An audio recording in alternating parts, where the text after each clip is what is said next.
አባትሽ ደውሎ ሊያገኘኝ እንደሚፈልግ ነግሮኝ ከተገናኘን በኋላ አስፈራርቶኝ ነበር እንድነግረው ያደረገኝ።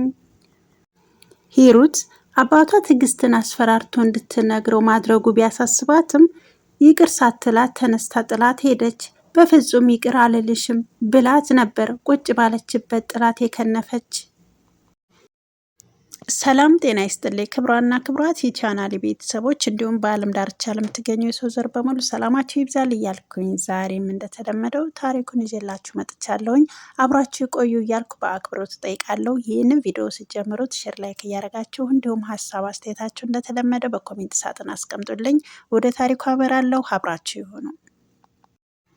ሂሩት ቤት ደርሳ ስታለቅስ አመሸች። በተለይ ደግሞ የአባቷ ጨካኝ መሆን አሳስቧታል። ትዕግስት አባትሽ ነው አስፈራርቶ እንድነግረው ያደረገኝ ያለቻት ነገር ስታስበው ይበልጥ አባቷን እንደማታውቀው ገባት። ሰለሞንን አንድ ነገር ያደርግብኛል ስትል ፈራች። በሀሳቧ አባቷ ሰለሞንን ያን ቀጭን አንገቱን አንቆ ሲገለው ተመለከተች። ሰለሞን ትላንት ሂሩት ያለ ወትሮዋ ለመምጣቷ ሲገርመው ጠዋትን ቢጠብቃት አልመጣችም። 10 ቢደውልም ስልኳ አይሰራም። ቤቷ ድረስ ሄዶ ሊጠብቃት ሀሳብ ቢመጣለትም በሞትና በህይወት መካከል ሆነው ሞታቸውን የሚለምኑት እናቱን ጥሎ መሄድ ራስ ወዳድነት ሆኖበት ታየው። ለ2 ቀን ያክል አልተገናኙም ነበር። በጣም ናፈቀችው። ልትርቀኝ ፈልጋ ነው በቃ አለ በልቡ። በሁለተኛው ቀን ስልኩ ከኪሱ ውስጥ ተንጨረጨረ። አወጣና ተመለከተ። ሂሩት ነበረች እየደወለች ያለችው። በጣም ነበር የደነገጠው። ስልኩ ሲያነሳው እጁ ተንቀጠቀጠ። እጁ አልታዘዘው አለ። በግድ አነሳውና ሃሎ አላት። ሃሎ ሰለሞን እንዴት ነህ አለችው። ድምጿ ተቀይሮበታል። ደህና ነኝ፣ አንቺ ደህና ነሽ? ምን ነው ጠፋሽ?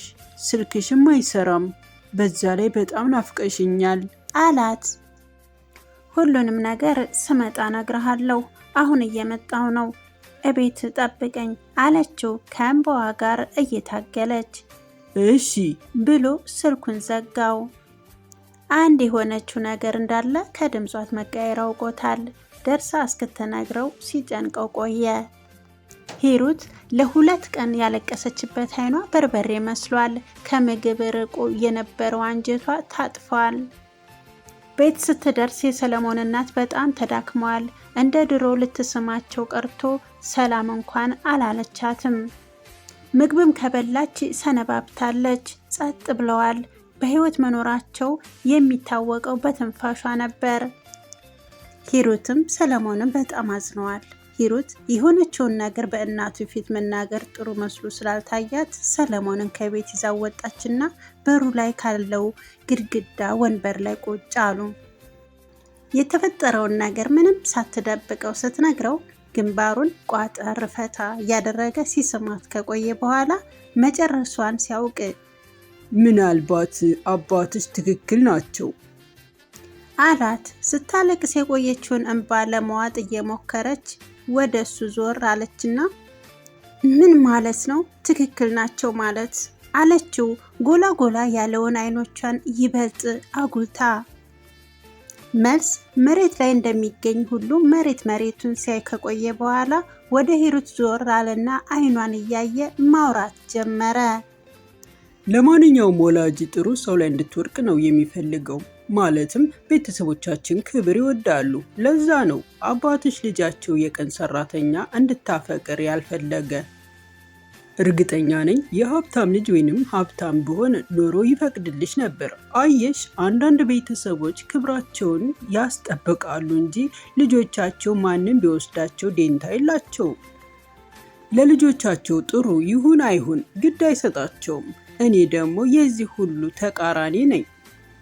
ክብራቸውን የማስጠብቅ ሰው አይደለሁም። ስለዚህ ብሎ ሊቀጥል ሲል ሂሩት አቋረጠችውና ስለዚህ አለችው በጥርጣሬ እየተመለከተችው። ቶሎ እንዲነግራት ጓጉታ ቁና ቁና ትተነፍሳለች። እንባዋ ሲፈስበት የቆየው ፊቷ ላይ እርሾ መስሎ ተጋግሯል። ለስላሳ ከንፈሯ ደርቋል። በዛ ላይ ይንቀጠቀጣል። ስለዚህ እኔ የምመጥን ሰው አይደለሁም፣ ድሃ ነኝ። በዛ ላይ ወዛደር የምሰራ። ስለዚህ ቤተሰቦችሽን ትዕዛዝ ማክበር አለብሽ። ትክክለኛ ናቸው። ማንኛውም ቤተሰብ የሚያደርገውን ነገር ነው ያደረጉት። ስለዚህ አባትሽ ትክክል ናቸው አላት። በጥሞና ካዳመጠችው በኋላ በንዴት ቱግ ብላ ከመቀመጫዋ ተነስታ ፊት ለፊት ቆመችና በጥፊ ያጮለችው። ቁጭ እንዳለ በንዴት የጦፈችውን ሂሩትን ቀና ብሎ ከማየት ውጪ ምንም ነገር አላላትም። በጣም ትገርማለህ፣ አንተም እንደ አባቴ ታስባለህ ብላ ጮኸችበትና ይህ ህይወት የራሴ ነው፣ የማፈቅረውም ለራሴ ስል ነው። በህይወቴ ማንም ሊያገባው አይችልም። ቤተሰቦችም እንኳን ቢሆኑ የማፈቅረውን ሰው እኔ ነኝ የማውቀው። ስለዚህ ስለነሱ ክብር አያገባኝም ቀጠለች። ጀርባዋን ሰጥታው ፊቷን አዙራ ለምን እንደማፈቅርህ አላውቅም። አንድ ምክንያት የለኝም። ምናልባት አንድ ምክንያት ግን አለኝ። የማፈቅርህ ስለማፈቅርህ ብቻ ነው አለችውና ፊቷን አዞረችና እንባዋን ጠራርጋ ልትሄድ ስትል ሰለሞን ብድግ አለና ሁለቱንም እጁን ትከሻዋ ላይ ሲያደርገው ምንም ነገር ሳይናገራት ወደ ደረቱ ጭምቅ አድርጎ አቀፋት። እንደተቃቀፉ ሰለሞን አለችው። አቤት። አፈቅርሃለሁ። እኔም እኮ አፈቅርሻለሁ። ቀና ብላ ስታዩ በፈገግታ ተቀበላት። አይን ላይን ተያዩ። የእውነትህን ነው ታፈቅረኛለህ? ያውም ከልቤ አላት። ፈገግ አለችለት። በአንዴ ውብ ሆነች። ደስታ ልቧን ፈንቅሎ ሊወጣ ደረሰ። እሱም ቢሆን ማንነቱን ሳይሆን ሰውነቱን ብቻ አይታ ስላፈቀረችው ደስ ብሎታል። በስስት ሲተያዩ ቆዩና ቀስ እያለ ከንፈሩን ወደ ከንፈሩ አስጠጋው። የደረቀውን ከንፈሯን አራሰው። ከንፈሩ ከሂሩት ከንፈር ጋር ተላወሰ። ሁለቱም እንደዚህ ሲሳሳሙ የመጀመሪያቸው ነበር። በግድ ከንፈሯ ከከንፈሯ ጋር ተላቀቀና በህፍረት ይተያዩ ነበር። የእናቱ ድምፅ ሰምተው ወደ ውስጥ በሩጫ የገቡ። እናቱ እየተወራጩ ነበር። የሚያደርጉት ጠፍቶባቸው እየተርበተበቱ፣ ሂሩት በራሷ ሰለሞን ደግሞ በግርጌ ቁጭ አሉ። የሁለታቸውም ልብ በኃይለኛው ይመታል። በዚህ ሰዓት የሰለሞን እናት እጃቸውን ሰደዱና በግራ እጇ የሂሩትን ቀኝ እጅ በቀኝ እጇ ደግሞ የሰለሞንን ቀኝ እጅ ያዙና በተሳሰረው ድምጿ መቼም ቢሆን በሂሩቴ ፊትህን እንዳታዞርባት፣ ምንም ቢፈጠር ዝም ብለህ አፍቅራት አለችው። ሁለቱም እንባቸውን መቆጣጠር ተሳናቸው። ቀስ እያለ አጥብቆ ይዞ የነበረው የእናቱ እጅ እየላላ ሄደና ተዝለፍልፎ አልጋው ላይ ወደቀ። ወይዘሮ ምንትዋብ ጸጥ አለች። ደጋግሞ ጠሯት፣ ምንም አልመለሰችላቸውም። ጸጥ ብቻ። ተስገብግቦ እጇን ሲዳብሰው ክርር ብሎ ደርቋል። ለካ ለጊዜው ሳይሆን ለዘላለሙ ነበር ያሸለበችው። ሰለሞን መጀመሪያ አባቱን አጣ። አሁን ደግሞ እንደ አባትም እንደ እናትም ሆና ያሳደገችውን እናቱን አጣ።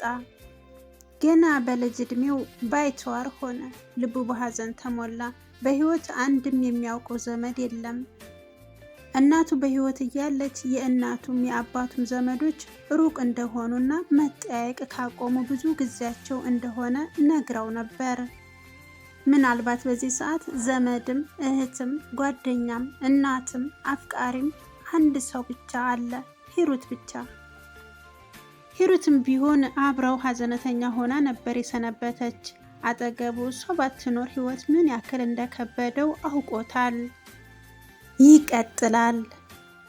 ክብሯና ክብሯት ለፍቅር ክፍል 6 ይሄን ይመስል ነበረ። በክፍል 7 እስከምንገናኝ ቸሩ ሁሉ ይግጠመን። አብራችሁ የነበርኩት ይፋት መልቲ ሚዲያ ነበርኩኝ። እስከ ቪዲዮ ፍጻሜ አብራችሁ ስለነበራችሁ እጅግ አመሰግናለሁ። አገራችን ኢትዮጵያን ሰላሟን ይመልስልን፣ ዓለማችንን ከክፉ መከራ ይጠብቅልን እያልኩኝ እኔ ከወዲሁ ሰናበታለሁ። ሰናይ ጊዜ። ጌታዬ ሆይ እጠብቃለሁ። ሁሉም ነገር ወቅቱን ይጠብቃል። ጽጌረዳ አበባ ያለ ወቅቱ አይፈካም፣ ፀሐይም ያለ ጊዜው አትፈነጥቅም። እኔም የኔ የሆነው እስኪመጣ በትዕግስት እጠብቃለሁ።